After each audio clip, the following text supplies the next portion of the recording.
Сәлем достар, бүгін сіздерге өте тез дайындалатын манная крупадан кекстің рецептісін жасап көрсетемін.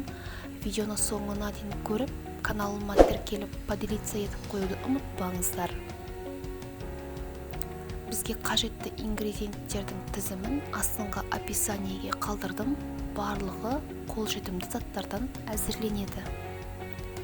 Ең алдымен таза ыдысымызға жұмыртқамызды жарып аламыз. Оның үстіне шекерімізді қосып, және де қаймағымызды қосып, масса біркелкі болғанша жақсылап араластырамыз.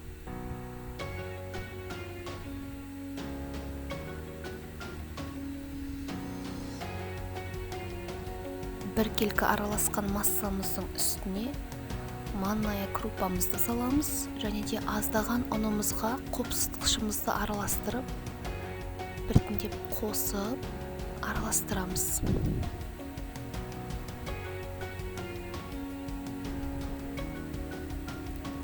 Бізде осылай қоймалжың масса пайда болады.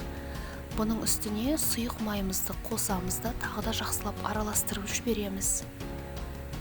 Массамыз дайын болады.